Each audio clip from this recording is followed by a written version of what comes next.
देश भर में श्री कृष्ण जन्माष्टमी की धूम। रांची में मुख्यमंत्री हेमंत सोरेन श्री कृष्ण जन्मोत्सव में हुए शामिल। आज और कल कई स्थानों पर दही हांडी प्रतियोगिता।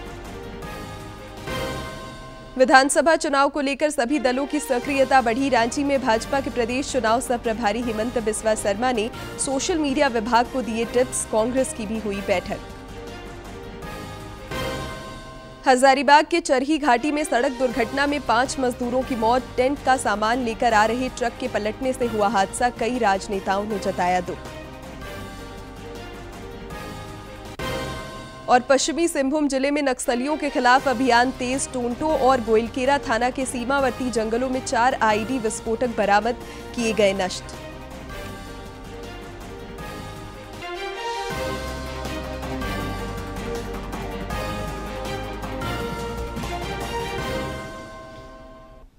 नमस्कार, खबरें झारखंड में आपका स्वागत है। मैं हूं शिवानी कुमारी और अब समाचार विस्तार से। झारखंड समेत देश भर में आज श्री कृष्ण जन्माष्टमी की धूम है। मथुरा स्थित श्री कृष्ण जन्मभूमि मंदिर में आज विशेष आरती हुई। उज्जैन के महाकालेश्वर मंदिर में भी भस्म आरती हुई।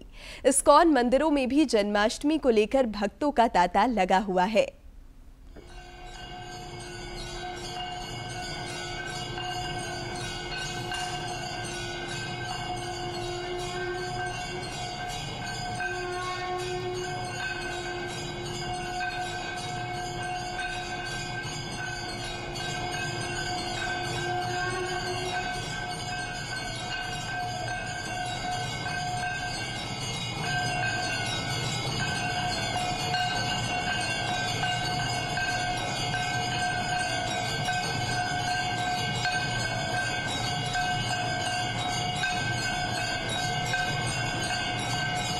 श्री कृष्ण की नगरी में उत्सव जय कन्हैया लाल के नारों के साथ गूंजायमान है इस वक्त हर मंदिर और भक्तों की भारी भीड़ हम देख रहे हैं किस तरह से वो आस्था के सैलाब में इस वक्त सराबोर नजर आ रहे हैं।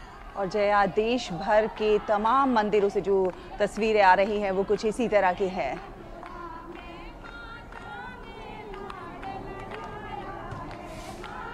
दूर से आते हैं। जी हाँ, श्री कृष्ण जन्माष्टमी के अवसर पर उज्जैन के महाकालेश्वर मंदिर में विशेष भस्म आरती होती है और इसकी खास महत्व है और आज भी विशेष भस्म आरती की गई।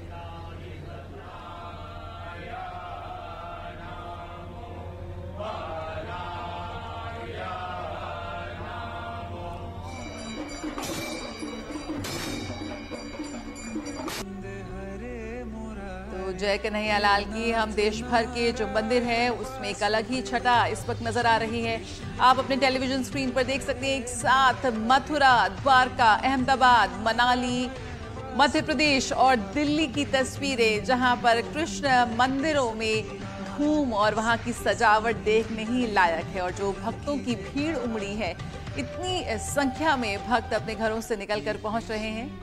बिल्कुल, कान्हा जी के बिल्कुल श्री कृष्ण का जन्म जो है रात 12 बजे होगा, लेकिन सुबह से ही मंदिरों में पूजा अर्चना जो है वो शुरू हो गई है, आरती हो रही है और ये जो धूम है, जो भक्तों की भक्ति में लीन नजर आ रहे हैं तमाम भक्त, वो मंदिरों में देखा जा सकता है किस प्रकार से भक्त भक्ति में लीन और तमाम मंदिरों में भक्तों का जमावड़ा देखने को मिल रहा है। ये तमाम तस्वीरें हम दिखा रहे हैं मथुरा से, द्वारका से, अहमदाबाद, मनाली, मध्य प्रदेश और दिल्ली के मंदिरों से कि किस प्रकार लोग सुबह से ही पूजा अर्चना कर रहे हैं, भक्ति में लीन नजर आ रहे हैं। इधर मुख्यमंत्री हेमंत सोरेन कल रांची के मोराबादी मैदान में आयोजित श्री कृष्ण जन्मोत्सव में शामिल हुए।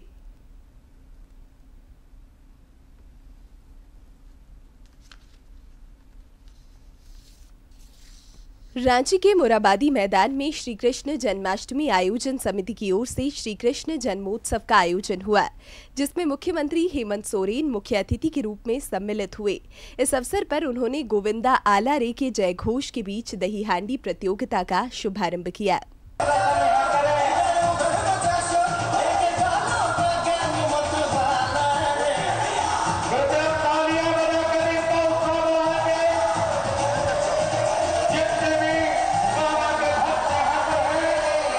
मुख्यमंत्री ने इस अवसर पर भगवान श्री कृष्ण के जन्मोत्सव पर आधारित लेजर शो का भी आनंद लिया। वहीं बाल गोपाल तथा बाल राधा रूप सज्जा प्रतियोगिता के विजेताओं को पुरस्कृत किया। थर्ड आर्यन कुमार हमारे तीसरे विजेता मोबाइल गुप्ता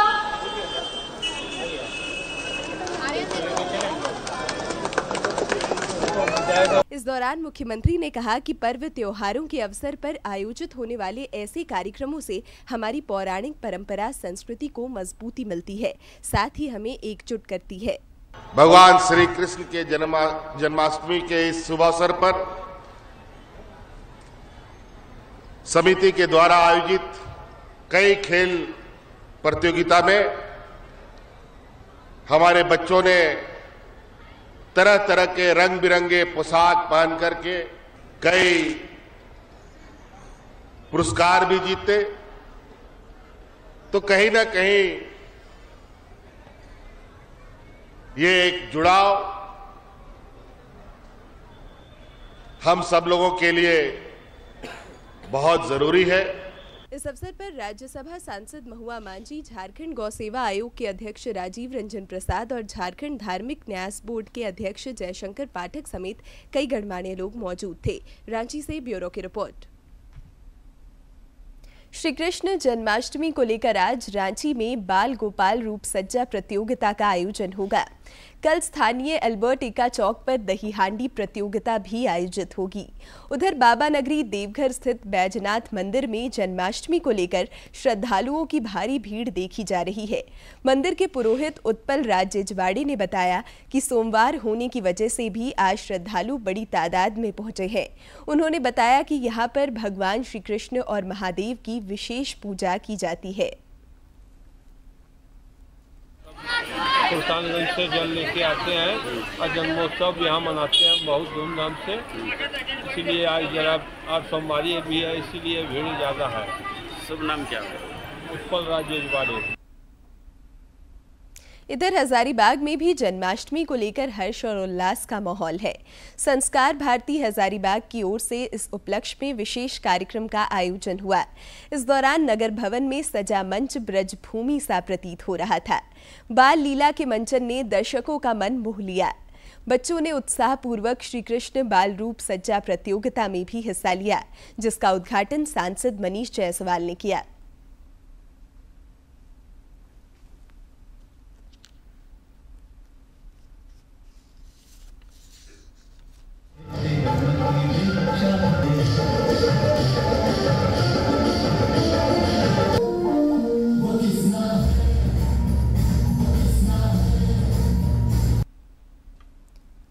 राष्ट्रपति द्रौपदी मुर्मू ने देशवासियों को जन्माष्टमी की हार्दिक शुभकामनाएं दी है।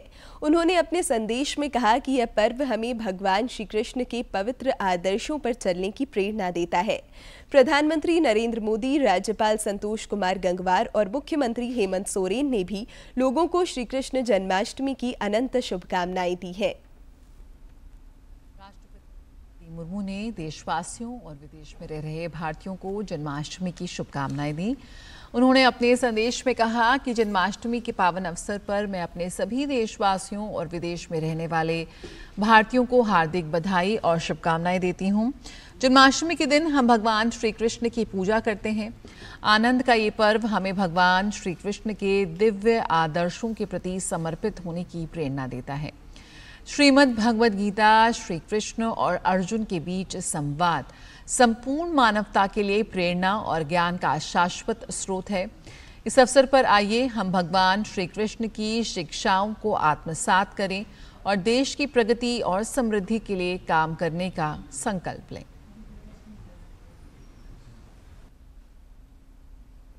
इधर रेत कलाकार सुदर्शन पटनायक ने रेत कृति के माध्यम से देशवासियों को श्री कृष्ण जन्माष्टमी की बधाई दी है। श्री कृष्ण जन्माष्टमी के अवसर पर प्रसिद्ध रेत कलाकार सुदर्शन पटनायक ने उड़ीसा के पुरी समुद्र तट पर किल द ईवल संदेश के साथ रेत पर मनोरम कलाकृति बनाकर देशवासियों को बधाई दी।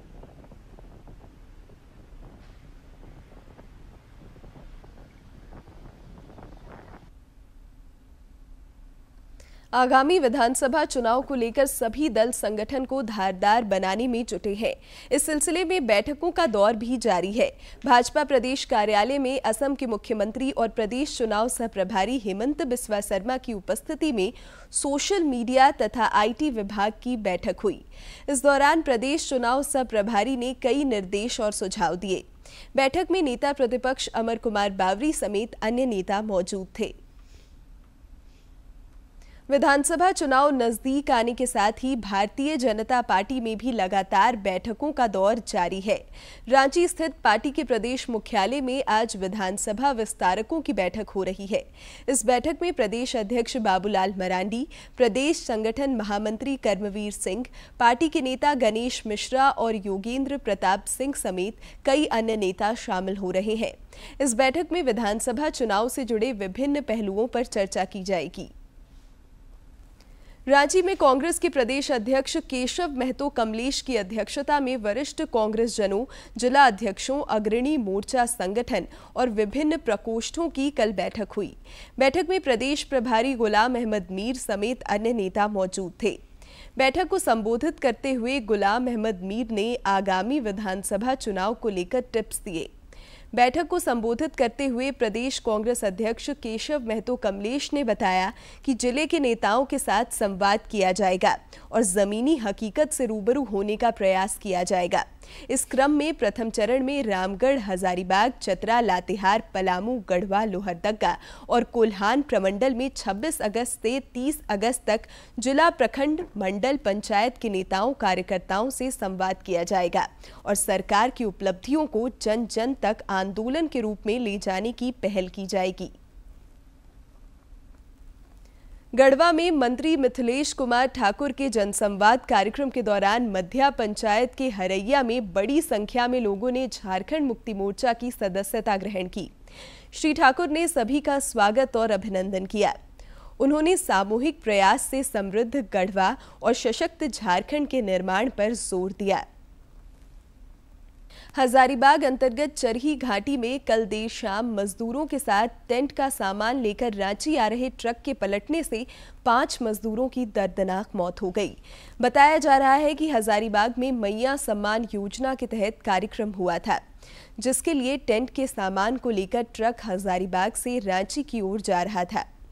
बारिश की वजह से ट्रक अनियंत्रित होकर डिवाइडर से टकराकर पलट गया। ट्रक के ऊपर मजदूर बैठे थे जो सामान के नीचे दब गए और उनमें से 5 की मौत हो गई। दुर्घटना में लगभग आधा दर्जन मजदूर घायल बताए जा रहे हैं, जिन्हें हजारीबाग के शेख बुखारी मेडिकल कॉलेज अस्पताल लाया गया है। इस दुर्घटना के बाद टेंट हाउस का फ्लेक्स और अन्य सामान सड़क पर बिखर जाने से एनएच पर जाम लग गया। राज्य में एक बार फिर नक्सलियों के खिलाफ अभियान तेज कर दिया गया है। पश्चिमी सिंहभूम जिले के सारंडा, कोल्हान और पोड़ाहाट के जंगलों में ऑपरेशन जारी है। सुरक्षा बलों को इस क्रम में कामयाबी भी मिल रही है। जिले के टोंटो और गोइलकेरा थाना क्षेत्र के सीमावर्ती इलाकों में जंगलों से सुरक्षा बलों ने नक्सलियों द्वारा लगाए गए 4 आईईडी विस्फोटकों को बरामद कर उन्हें जंगल में ही नष्ट कर दिया। सिमडेगा में विश्व हिंदू परिषद के स्थापना दिवस के अवसर पर कार्यक्रम का आयोजन हुआ, जिसमें बड़ी संख्या में लोग शामिल हुए। इस दौरान वक्ताओं ने लोगों को विश्व हिंदू परिषद के कार्यों और गठन के उद्देश्यों की विस्तार पूर्वक जानकारी दी।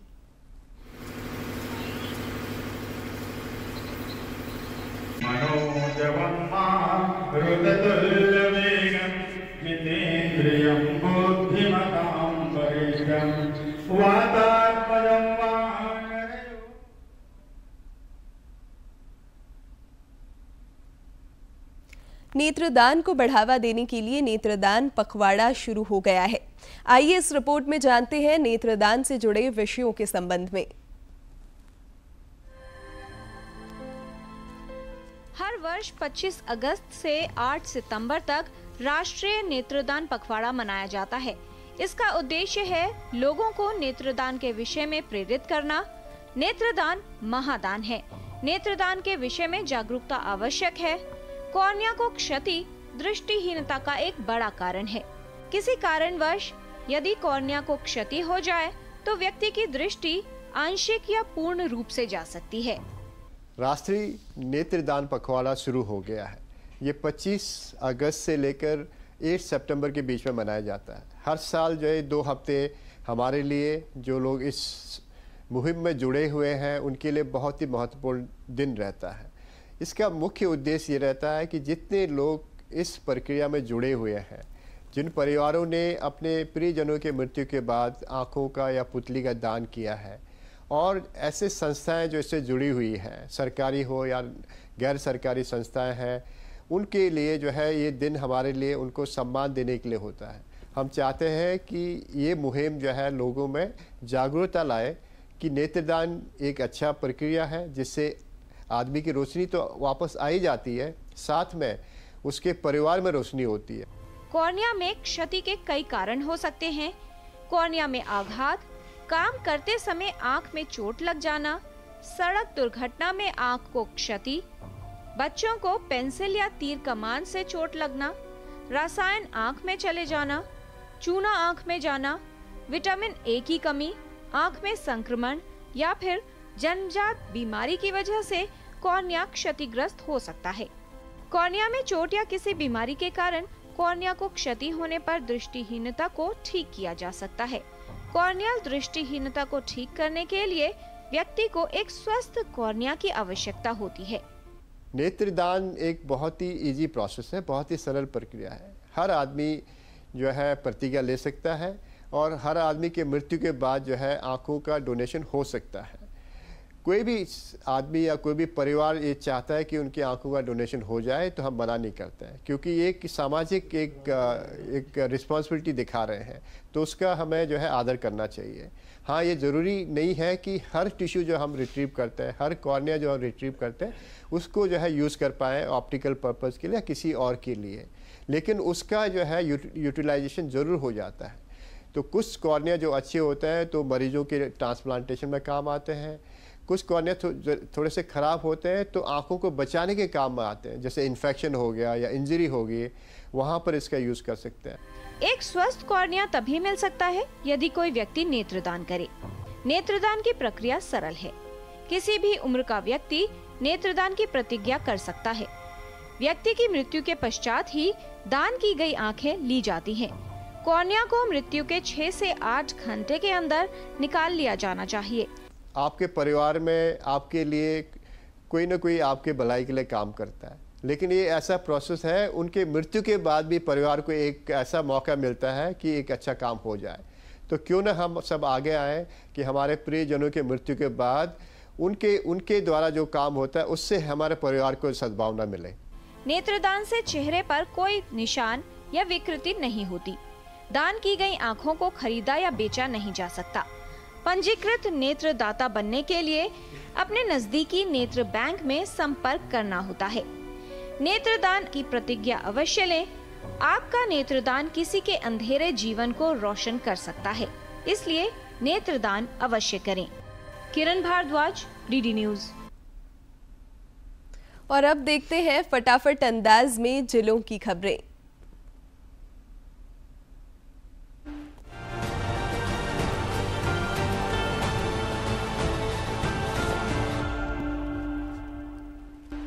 गोड्डा में झारखंड राज्य विधिक सेवा प्राधिकार के निर्देश पर जिला विधिक सेवा प्राधिकार के द्वारा विधिक सेवा सशक्तिकरण शिविर का आयोजन किया गया। जिले के विभिन्न प्रखंडों में आयोजित कार्यक्रम के दौरान पात्र लाभार्थियों के बीच परिसंपत्तियों का वितरण किया गया। कोडरमा में पुलिस ने डोमचांच थाना क्षेत्र में पिकअप वैन चोरी का खुलासा करते हुए 2 पिकअप वैन को कर्मीकुंड जंगल से बरामद किया है। इस मामले में 2 आरोपियों की गिरफ्तारी हुई है। पलामू में पुलिस ने टेक्निकल सेल की सहायता से 2 माह पूर्व गुम मोबाइल को तरहसी थाना क्षेत्र से बरामद कर उसके मालिक को सौंप दिया। गुमला उपायुक्त ने मिशन परिवार विकास के तहत जागरूकता अभियान के लिए 3 जागरूकता रथों को रवाना किया। उन्होंने बताया कि ये वाहन जिले के सभी प्रखंडों में जाकर परिवार नियोजन के बारे में जागरूकता फैलाएंगे। गुमला में सुचारू अल्ट्रासाउंड सेवा के लिए एक और मशीन लगाई गई है, जिसका अनावरण जिले के उपायुक्त ने किया। उन्होंने भरोसा जताया कि इससे मरीजों को काफी सहूलियत होगी। राष्ट्रीय अनुसूचित जनजाति आयोग की सदस्य आशा लकड़ा ने रांची में राष्ट्रीय स्वयंसेवक संघ के अखिल भारतीय सह संपर्क प्रमुख रमेश पप्पा से शिष्टाचार मुलाकात की। साहिबगंज के बाढ़ प्रभावित क्षेत्रों में जिला प्रशासन ने 1045 परिवारों के बीच राहत सामग्री का वितरण किया। हजारीबाग में 3 दिवसीय राष्ट्रीय पल्स पोलियो अभियान के तहत जिले के विभिन्न प्रखंडों में बच्चों को 2 बूंद पोलियो रोधी खुराक पिलाई गई। जिले की उपायुक्त ने सभी अभिभावकों से 0 से 5 वर्ष तक के बच्चों को पोलियो रोधी दवा की खुराक पिलाने की अपील की है। धनबाद में पोलियो उन्मूलन कार्यक्रम के तहत कल पहले दिन जिले के 1886 बूथों पर 3,55,084 बच्चों को पोलियो की दवा पिलाई गई। 3 दिवसीय विशेष अभियान में 4,26,918 बच्चों को दवा देने का लक्ष्य निर्धारित है।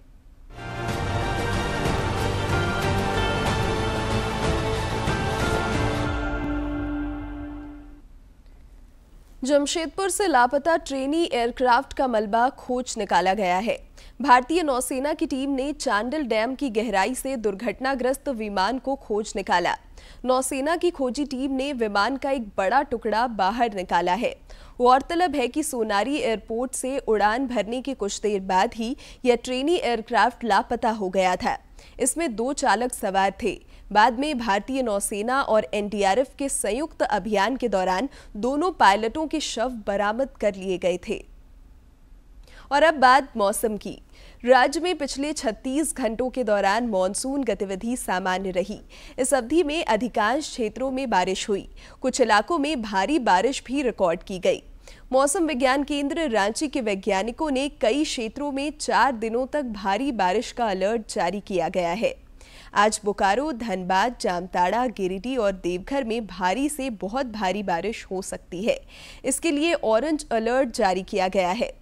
इसके अलावा गोड्डा, पाकुड़, दुमका और साहिबगंज में कहीं कहीं पर भारी बारिश होने की संभावना है, जिसके लिए येलो अलर्ट जारी किया गया है।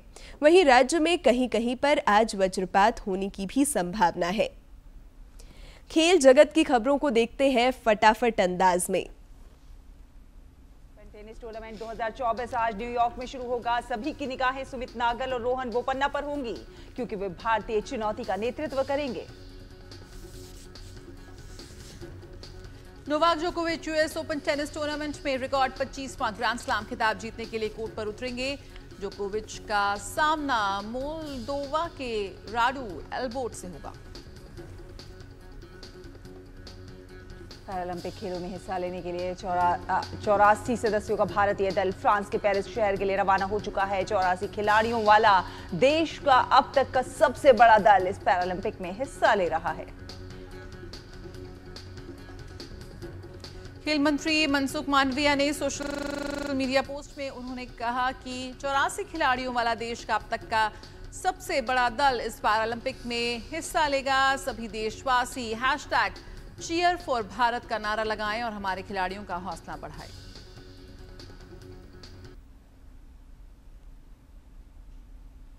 और अब नजर डालते हैं आज के इतिहास पर।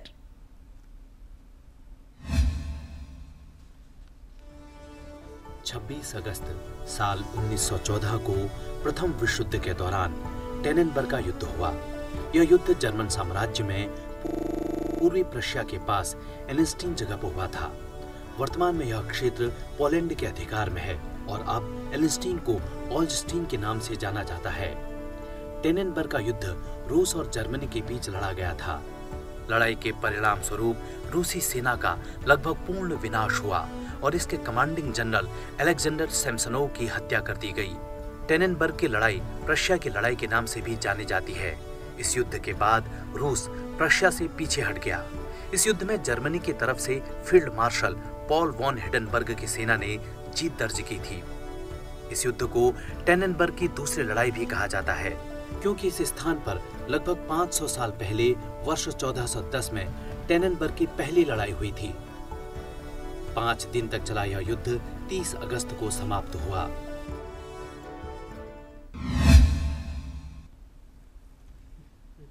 हेल्थ सेगमेंट में आज देखते हैं स्वस्थ जिगर के लिए डॉक्टर की टिप्स।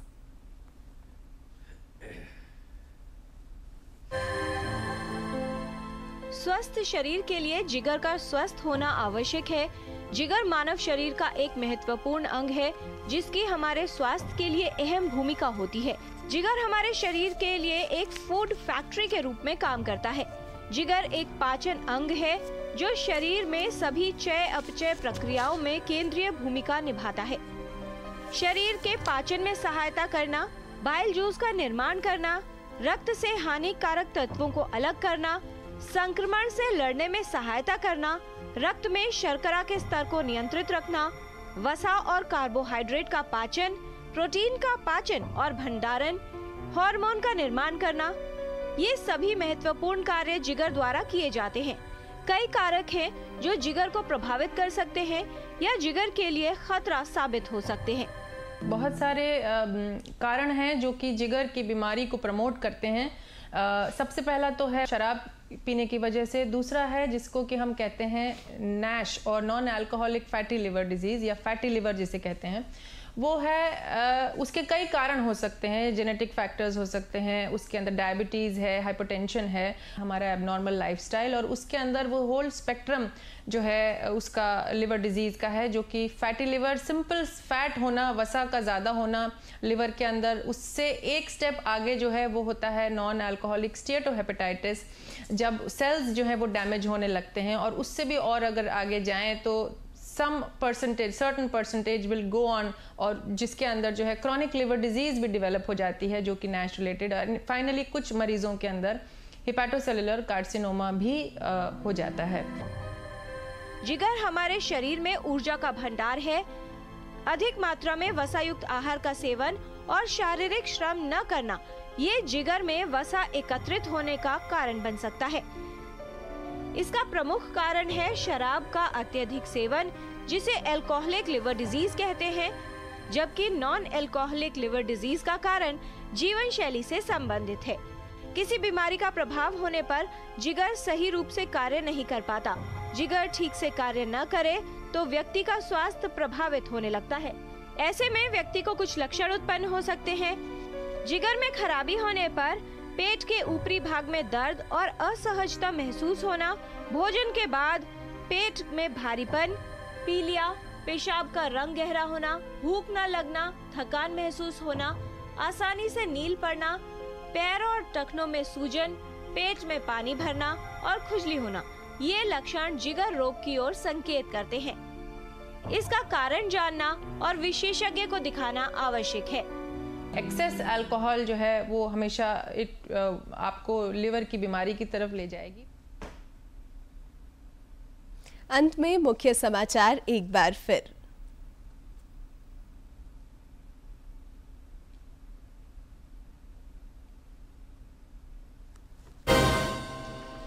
देश भर में श्री कृष्ण जन्माष्टमी की धूम। रांची में मुख्यमंत्री हेमंत सोरेन श्री कृष्ण जन्मोत्सव में हुए शामिल।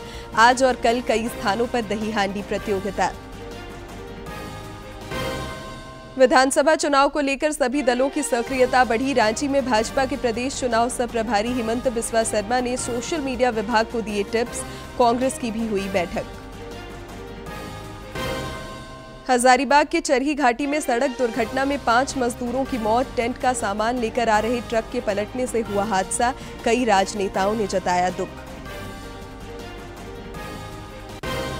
और पश्चिमी सिंहभूम जिले में नक्सलियों के खिलाफ अभियान तेज। टोंटो और गोइलकेरा थाना के सीमावर्ती जंगलों से 4 आईडी विस्फोटक बरामद किए गए नष्ट।